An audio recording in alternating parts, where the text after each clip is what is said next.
मुसलमानों का देश नहीं है, ये हिंदुओं का देश है। यहाँ सिर्फ हिंदुओं को रहने का अधिकार है, और बाकी ये जो भारत की संस्कृति के साथ खिलवाड़ कर रहे हैं, जो भारत के नहीं है वो किसी के नहीं है। क्या आप जानते हैं कि अंग्रेजों के खिलाफ लड़ाई लड़ने वाला पहला शख्स एक मुसलमान था? मुसलमानों ने ही भारत की आजादी के लिए सबसे पहले हथियार उठाए। अंग्रेजों भारत छोड़ो का नारा देने वाला शख्स भी एक मुसलमान था। मुंबई में पैदा होने वाले यूसुफ मेहर अली ने ही 1942 में सबसे पहले इस नारे का प्रयोग किया। साइमन गो बैक का नारा भी यूसुफ मेहर अली ने दिया था। बहुत कम लोग जानते हैं कि मुसलमानों ने ही असहयोग आंदोलन की शुरुआत की थी। 1920 में खिलाफत आंदोलन के दौरान मोहम्मद अली जौहर और मौलाना अबुल कलाम आजाद ने सबसे पहले अंग्रेजी सामान का बहिष्कार करने की रणनीति बनाई, जो कुछ ही दिनों में पूरे भारत में फैल गई। असहयोग आंदोलन में मुसलमानों ने बढ़ चढ़कर हिस्सा लिया। भारत के सबसे बड़े शुगर व्यापारी हाजी सबू सिद्दीक ने अपनी शुगर फैक्ट्री पूरी तरह बंद कर दी। ये फैक्ट्री इतनी बड़ी थी कि इसके द्वारा बनाई गई शुगर पूरे इंग्लैंड में इस्तेमाल की जाती थी। बहुत कम लोग जानते हैं कि बाटा कंपनी भी मुसलमानों की थी, जिसे असहयोग आंदोलन के दौरान एक अंग्रेज ने खरीद लिया था। मुसलमानों ने इस आंदोलन के समर्थन में अपना सब कुछ कुर्बान कर दिया। आपको ये जानकर शायद हैरानी हो कि भगत सिंह का केस लड़ने वाला शख्स भी एक मुसलमान था। बैरिस्टर आसिफ अली ने भगत सिंह का केस तब लड़ा जब कोई भगत सिंह का साथ देने को तैयार नहीं था। अगर शोभा सिंह ने भगत सिंह के खिलाफ गवाही न दी होती तो भगत सिंह फांसी के फंदे पर चढ़ने से बच जाते। इंकलाब जिंदाबाद का नारा देने वाले हसरत मोहानी भी एक मुसलमान थे।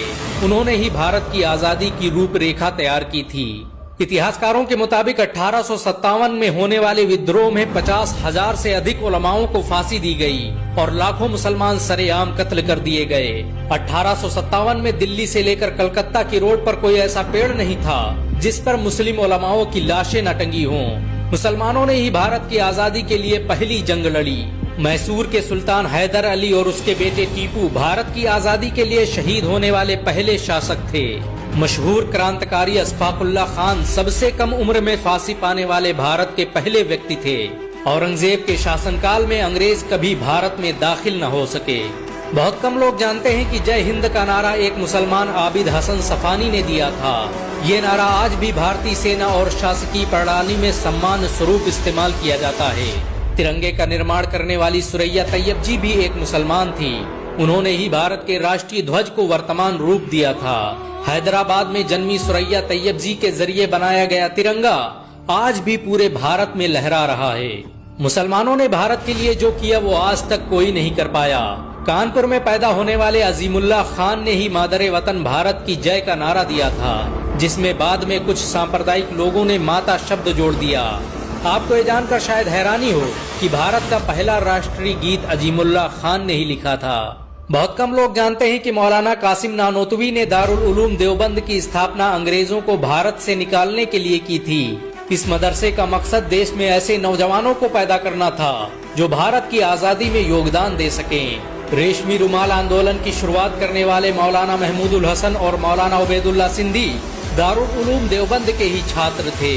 मौलाना उबैदुल्ला सिंधी ने सुभाष चंद्र बोस के साथ मिलकर भारत की पहली अस्थायी सरकार की स्थापना की थी और वह भारत के पहले गृह मंत्री भी थे। आपको ये जानकर शायद हैरानी हो कि मौलाना महमूदुल हसन ने ही 1920 में गांधी को महात्मा का लक़ब दिया। उनका ये नाम इतना मशहूर हुआ कि गांधी पूरी दुनिया में महात्मा गांधी के नाम से पुकारे जाने लगे। महमूदुल हसन ने ही हकीम अजमल खान के साथ मिलकर 1920 में जामिया मिलिया इस्लामिया यूनिवर्सिटी की स्थापना की थी, ताकि भारतीय शिक्षा तंत्र को अंग्रेजों के चंगुल से आजाद करवाया जा सके।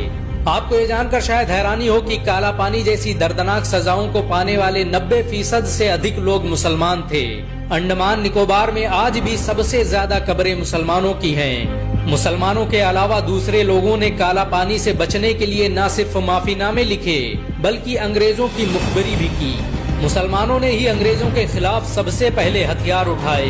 1772 में शाह अब्दुल अजीज ने अंग्रेजों के खिलाफ फतवा देते हुए ऐलान किया कि अंग्रेजों की गुलामी हराम है और हर मुसलमान पर फर्ज है कि वो अपने मुल्क और देश की आजादी के लिए खुद को कुर्बान कर दे। 1857 में होने वाले विद्रोह की प्लानिंग एक मुसलमान मौलवी अहमदुल्ला शाह ने की थी। वो भारत के अकेले इंसान थे जिन पर अंग्रेजों ने 50,000 रुपये का इनाम रखा था। ये रकम इतनी बड़ी थी कि राजा जगन्नाथ ने पैसों की लालच में आकर अहमदुल्ला शाह अब्दाली की मुखबरी कर दी और अंग्रेजों ने उन्हें शहीद कर दिया। बहुत कम लोग जानते हैं कि 1857 में शहीद होने वाले 90% लोग मुसलमान थे। जालियांवाला बाग में जनरल डायर की गोलियों का निशाना बनने वाले अधिकतर लोग मुसलमान थे। भारत की आजादी का नेतृत्व करने वाले संगठन इंडियन नेशनल कांग्रेस के 9 से अधिक प्रेसिडेंट मुसलमान रहे। गांधी जी ने अफ्रीका में जहां वकालत की पढ़ाई की, वो कॉलेज भी एक भारतीय मुसलमान का था और वह जब भारत आए तो उन्होंने आजादी के लिए अली ब्रदर्स के साथ काम करना शुरू किया, जो कि मुसलमान थे। बहुत कम लोग जानते हैं कि 1921 में केरल के मुसलमानों द्वारा अंग्रेजों के खिलाफ लड़ी गई जंग में 3000 से अधिक मुसलमान शहीद हुए और 50,000 मुसलमानों को जेल में कैद कर दिया गया। ये आंदोलन मोपला मुस्लिम आंदोलन के नाम से जाना जाता है।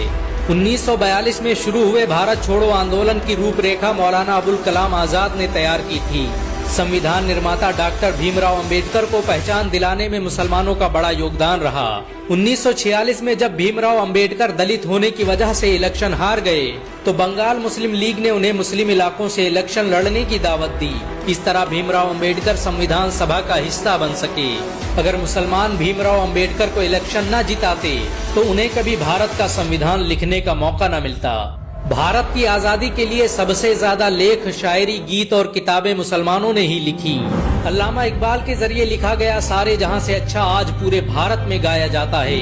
देश के लिए शहीद होने वाला पहला पत्रकार मौलाना मीर बाकर एक मुसलमान था। भारत की आजादी के लिए मुस्लिम राजाओं और महाराजाओं ने अपने खजाने खोल दिए। कोलकाता के हाजी उस्मान सईद ने अपना सब कुछ भारत की आजादी के लिए कुर्बान कर दिया। हाजी उस्मान की अमीरी का अंदाजा इसी बात से लगाया जा सकता है कि 1920 तक कोलकाता में बनने वाला हर स्कूल और हर बड़ी बिल्डिंग उन्हीं की थी। कोलकाता के पहले सुपर स्टोर कैश बाजार की बुनियाद हाजी सईद ने ही रखी थी, लेकिन बाद में उन्होंने अपनी सारी दौलत देश को दान कर दी और खुद एक किराए के घर में रहने लगे। अमीर हमजा और यूसुफ हबीब मरफानी जैसे मुसलमानों ने अपनी अरबों रुपये की संपत्ति देश की आजादी के लिए दान कर दी। सुभाष चंद्र बोस द्वारा अफगानिस्तान में स्थापित की गई सरकार में 9 में से 5 मंत्री मुसलमान थे। भारत की आजादी के लिए देश भर में मौजूद मस्जिदों को किले की तरह इस्तेमाल किया गया। इन मस्जिदों में सुबह शाम हर वक्त भारत की आजादी के लिए ऐलान हुआ करते थे। आजादी के वक्त कोई मस्जिद ऐसी नहीं थी जिसकी दीवारों पर मुसलमानों का खून न लगा हो। इन सब के अलावा करोड़ों ऐसे मुसलमान हैं जिन्होंने भारत की आजादी और उसकी अस्मिता के लिए अपना सब कुछ कुर्बान कर दिया। सच तो ये है कि भारत की आजादी मुसलमानों के बगैर मुमकिन न थी। अंग्रेज कहा करते थे कि अगर मुसलमान न होते तो हम आज भी भारत पर राज कर रहे होते। अगर एक भारतीय मुसलमान होने के नाते आपको गर्व महसूस हुआ हो तो इस वीडियो को लाइक और शेयर जरूर करें। अस्सलाम वालेकुम दोस्तों, मैं सिराज समा और आज मैं आप लोगों के सामने ये वीडियो लेके आया। इस वीडियो को ज़्यादा से ज़्यादा शेयर करें, लाइक करें और मिस्टर रिएक्शन पेज को फॉलो ज़रूर कर लीजिए।